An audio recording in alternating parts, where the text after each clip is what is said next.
Hello and welcome back to the Daily Run with Za, where it's not just about the run, it's about how the run sustains us in life.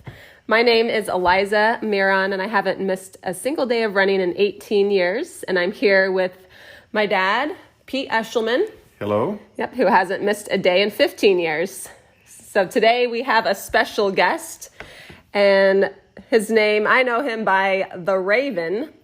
So we met here the first time in January 2007. My dad and I both ran with him. So there's probably, I'd say thousands of people around the world that know of The Raven. And he's a streak runner, a part of the Streak Association, runeveryday.com. And we're here to talk about streak running and how it fits in with his life right now. So thank you, Raven, for joining us. Thank you for having me. Yeah. Great to hear your voice, Raven. You sound great. Thanks. You do too, Pete. Strike out. Thank you. So we can jump in. So I like to begin talking about when you first began running every day. Or you can first tell us about yourself outside of running, and then how you got started getting your running streak going. I was a songwriter. I grew up in South Beach here, but I went to Nashville in 1970. Someone got a hold of the song I wrote, and it became a hit, and I came back here kind of an angry young man at the time. And, I didn't know, I was like lost, didn't know what to do, and I ran into some fighters, literally ran into them. They were running on the beach, and they invited me to start running with them. They were doing their road work, and in no time, I noticed that it changed my life. I felt better mentally than physical is a bonus, and then it becomes a spiritual thing after a while. So that's how I started, and I didn't want to take a day off after I got it going. So that was the beginning of the streak. So do you remember, how many days in you were into your streak where you realized, I haven't missed a day of running, I guess I can continue? Or did you set that initial commitment at the beginning? I had been running nearly every day from like late 72 into about 74. And then I said to myself, every time I took time off, like never more than a day, I thought I was like starting over. So I made a vow for January 1st, 1975, that I'd run every single day of the year. So right there is when I made my commitment, and I haven't stopped since. And so your initial commitment was just a year? Yeah, it was a year in the beginning, and then it just, I felt so good, I just kept going. At the end of 76, I had a little waver where I thought I was going to go to a bicentennial show downtown Miami, and I hesitated. I said, well, I'm going to get the run in first. And that was when I knew I was really hooked. Mm-hmm.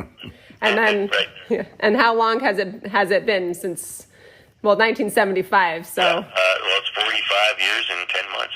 Okay. 46 in New Year's Eve.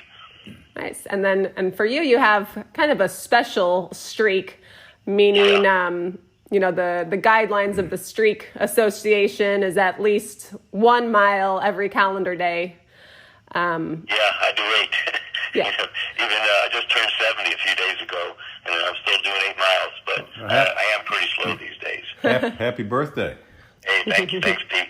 So if you think about it, how many years not missing a day? 45 years and 10 months. 45 years and 10 months. Just think about it. 45 years and 10 months, never missing a day, running 8 miles every day on Miami Beach. On the sand. On the sand. And I've run it several times with you, and that is tough. And but if you think it never gets easier either. But if you think in history, the great streaks I think about with my baseball background are Cal Ripken and Lou Gehrig. And Raven, I think you have maybe the greatest streak in the history of sports. I do appreciate that. We have John Sutherland, out here. He's the number one guy, and he's 3 weeks older than I am. But he's not running on the sand anyway. Yeah. Yeah. You make it just that much more difficult. And also it's the same time. Has it always been 4:15 / 5:15? Yeah, like late afternoon. I wasn't as regimented. I remember starting sometimes at 3 or 4, and I got down to 4:30 in the wintertime, and then 5:30 in the summertime. So I've been pretty much right on that for years now. So just late afternoon. So lifestyle-wise, has it been? I don't know if your family lives in Miami, but has it been difficult? Certain situations, or I guess the situation. The only relative I had was my mom, and she's been gone 10 years, and a girlfriend. So I was able, without kids, I was able to. It wasn't really any big obstacles to slow me down. So I guess we can get into those obstacles. It's fun. I think it's the crazy part of being a streak runner is the obstacles and the difficulties that come up that otherwise other people that wouldn't have that commitment to run every day, other people maybe would just call it a day or have a rest day. So I know in the past 45 years there's been hurricanes and all sorts of crazy things. So I guess just a few crazy situations if you want to tell us about. Well, I've ran in 8 hurricanes. The last one, Irma, September 10th of 17. I couldn't run on the beach that day. I mean, it was impossible. It was over 100 miles an hour. It's about 105 miles an hour.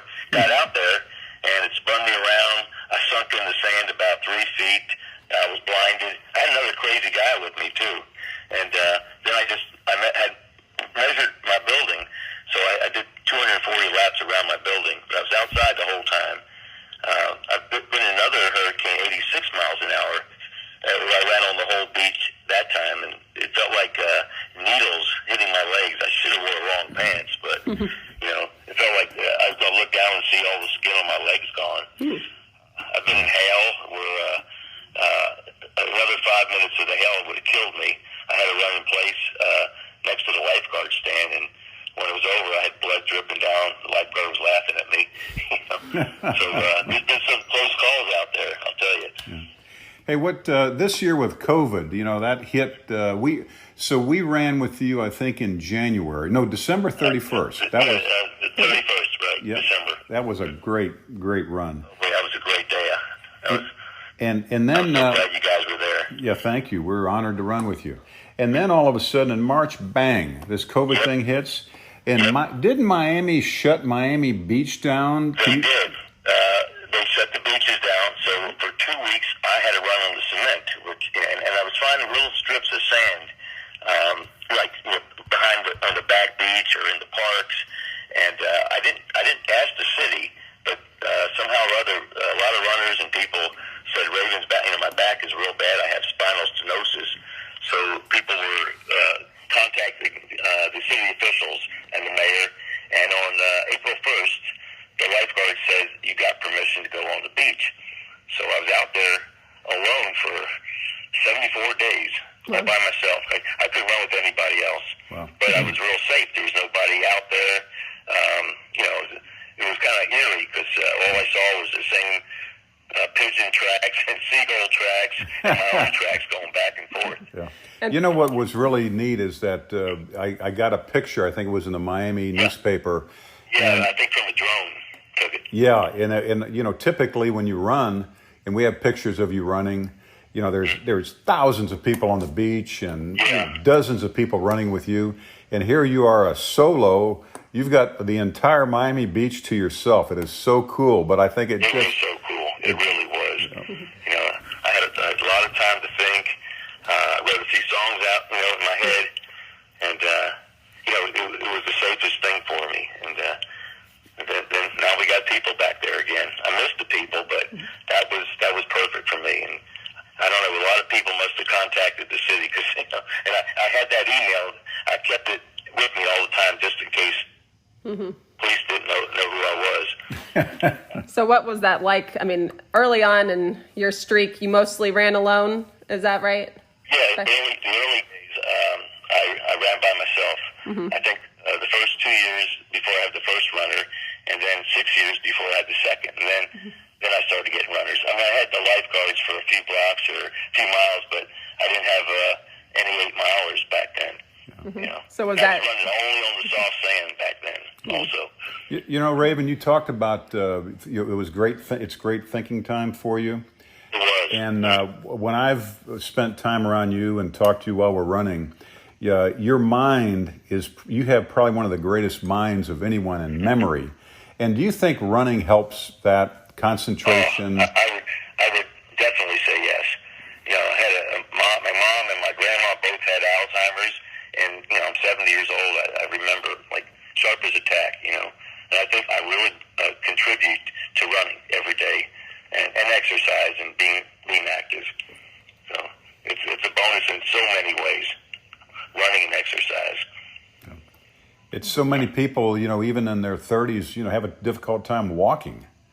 And you're 45 years plus, 70 years old, running 8 miles a day. And I think most people, what do you think about people that just say can never be done? Of course, you've proven it can be done, but why do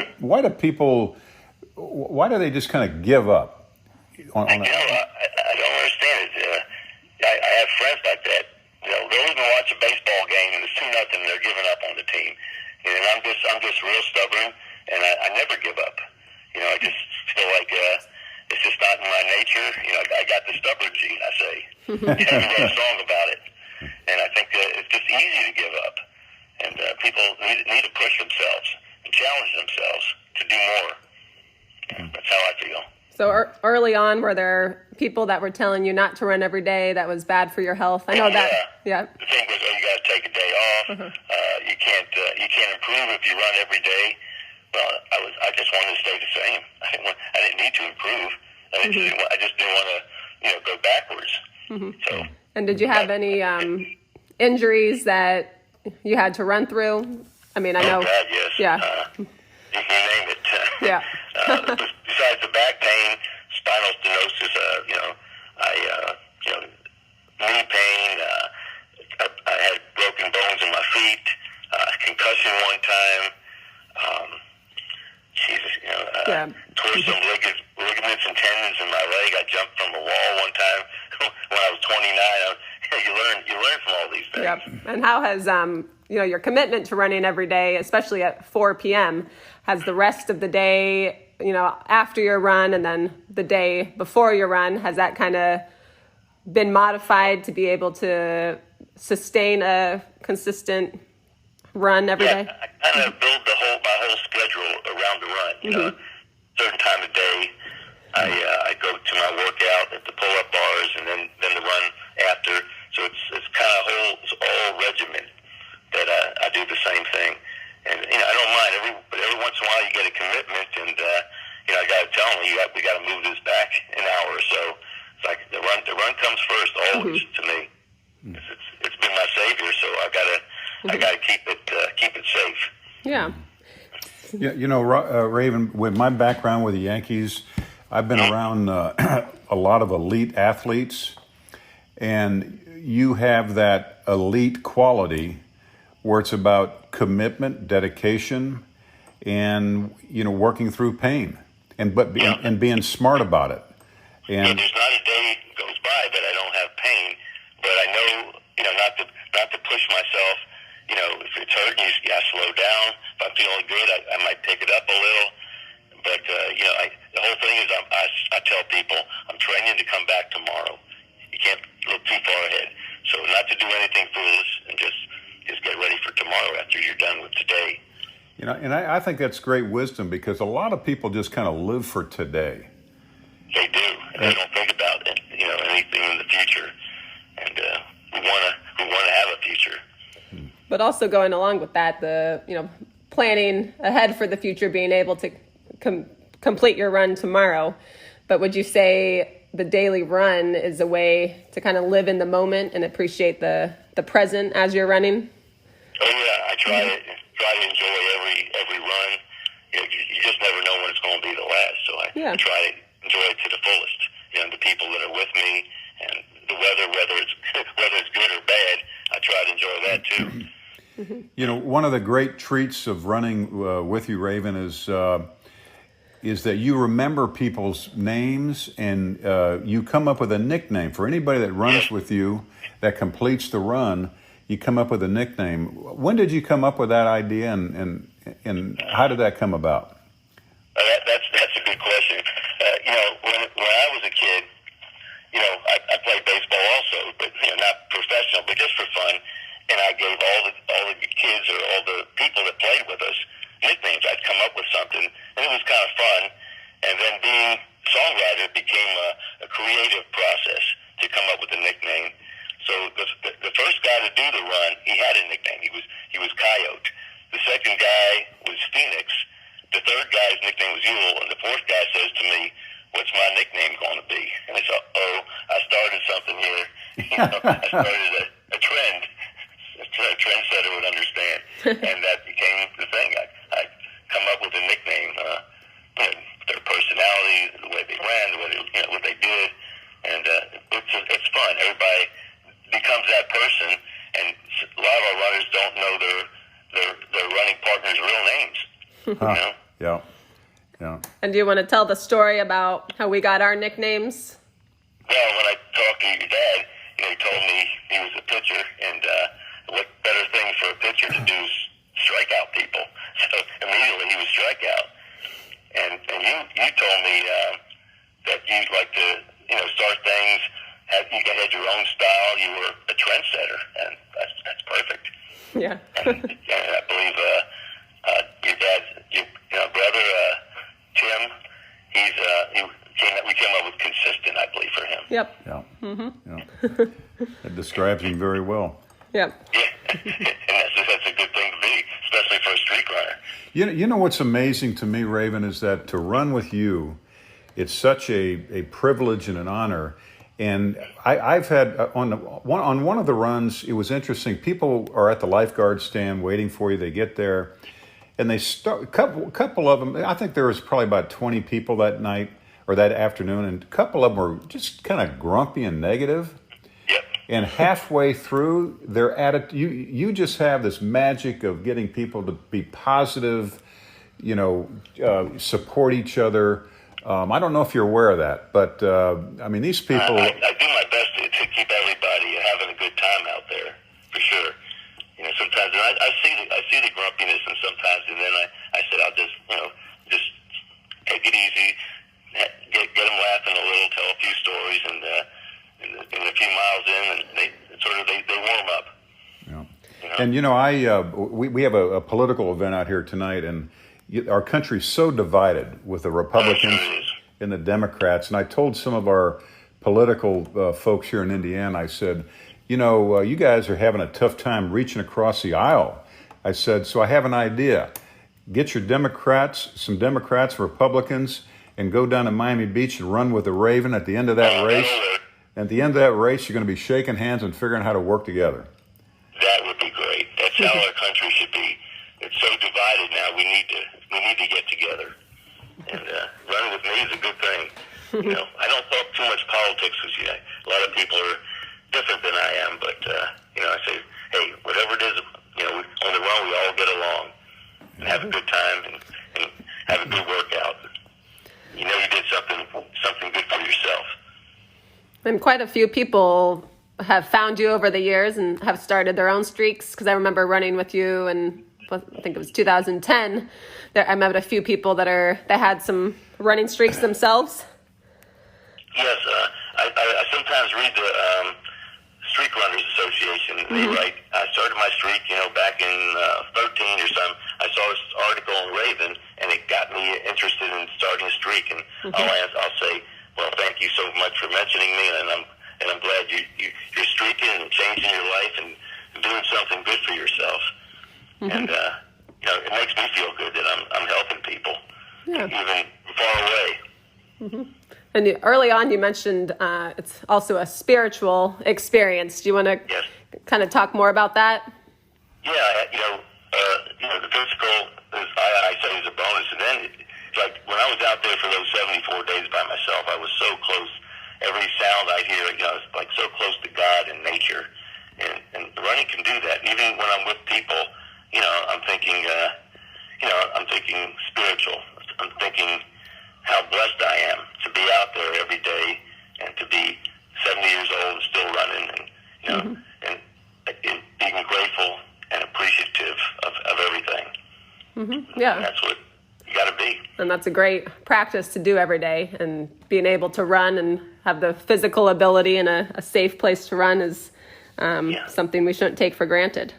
No, we should appreciate every day and not take a run or today for granted, because you never know what's going to happen. Especially look what just happened this year with COVID-19. Yeah. I think it's kind of fun to run with you, because as you go along and your runners are with you, then people that are on the beach sunbathing and they just start cheering and say, "Go Raven, go! How you doing?" And you've really got a. Going.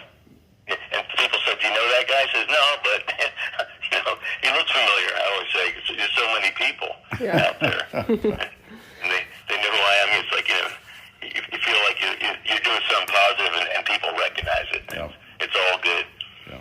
So what sort of advice do you have for somebody that's, just kind of interested maybe in starting a running streak, or maybe somebody that is inspired but perhaps doesn't think that they can do it themselves? What sort of advice do you give people? I would tell them, to make a short-term goal. Start off with, maybe I'll go for a week. Maybe I'll go to my birthday, or to the end of the year. And then if you feel good, you just keep going. It's maybe it'll become a habit, a good habit, and you'll see the benefits, and you won't want to stop. So I just tell them, just take it easy, have fun. Just like in everything in life, and before you know it, you got yourself a streak going. You got your 365 days. You see your name on the list, and you've accomplished something. I write down my mileage every day, and every time I do that, I feel accomplished. Something positive. Yep, I have the same practice. So I have hundreds of. You did. Yep. So I could go back to, and then going back to even to high school. So a run in 2003 in September. I would just see my notes on the run, and I'd remember the rest of the day. It gives you a sense of pride. You look at your calendar, you look at the miles you did, and you say, "Wow!" And as they add up, you get more proud. This is what I did, and if I could do it, anybody can do it. There's no real use unless you don't have legs or something. The pace that I'm going is pretty slow, but people can do it. You just got to get out there and try. If you don't try, you don't know. Yep. Yeah, we might all have the physical ability if we do have that physical ability, but the mental strength and it's a lot of mental. Yeah, but that comes. A lot of mental power. Would you say that comes after? It's not like you come to your first day of running having that mental strength and stamina to get through it. I feel like it's something that's developed over time. It develops. Yeah. Once you do it, you know you can do it, and then there's no reason why you can't do it. Yeah, there you go. It comes to that. It comes down to that. Well, Raven, it's been a real pleasure and honor to run with you. And you guys are great, and it's amazing. I tell Eliza a story that she told me when she was young, when we first met. She's still young, of course, but she said, I said, "You're going to keep your streak going if you get married and have a child." She goes, "I'm going to figure out a way," and she did. And I'm amazed. Yeah. She ran the day that she gave birth and the day after. She didn't miss a day. Yeah, I tell people that. They say, "How she's tough." She's a streak runner. And if you want to know, which you'll probably never, you won't ever know, but yeah, running with contractions is similar to like a muscle cramp. So if you run and you have like a Charlie horse in your calf, it's a similar feeling. So it was just an interesting experiment. Yeah, well, we had a runner. She ran until she was 4 months before 4 days before she gave birth. Yeah. She did 8 miles, so she was a tough one also. Yeah. Yep. That's good. I admire that. And you said you were going to do it, and you did it. I tell people about it. And many people told me not to, including the doctor. Oh, I'm sure. Yep. Many people told me not to also. Yeah. When I've been hurt They said, what happened to those doctors that told you that? So I think they're all dead now. Yeah. Yeah. But we're still going. Well, what time today? The same time? What? Yeah, 5:30 today, and Okay. like always. Okay. Yeah. And what's Hopefully I won't get caught in a big downpour like I have been. Oh, great. Actually, one question. Okay, before we end, do you ever wake yourself up in the middle of the night thinking, did I do my run today? I woke up from a dream and said, "Oh man, I'm supposed to be out there." I don't have my shoes on. And I said, "Oh, I'm only dreaming." Yeah. Because even for me, You guys yeah. also. Oh yeah. Yep. 18 years later, I still wake up in the middle of the night thinking I haven't done my run. But that's why it helps for me to log my runs every day, every night before I go to bed, just to have that in my mind. When I come back from the run, I put it on my calendar. And, of course, if I did, they'd be knocking on my door. Yep. All right. Well, yeah, thank you so much for your time, Raven. Thank you And for having me. we look forward to another run at some point when we head down there. Sure. Yeah. I look forward to seeing you. Thank you, and great talking to you. You're an inspiration for many, many thousands and thousands of people around the world. Well, I appreciate it, and just would love to see you guys again soon. Okay. All right. Well, thanks. Have a great run today. I always say keep running every day. Okay. All right. Okay. Thanks, Raven. Bye-bye. Good. Bye. Okay, well, thank you for joining us. That was The Raven. You can find him on Run with the Raven. He runs every day in Miami Beach, and he's always, I'm not sure how the COVID situation is currently, but he's always welcoming new runners to join him on his 8-mile run. And if you complete the 8 miles, you can also get a nickname. So thanks so much. We'll see you next time.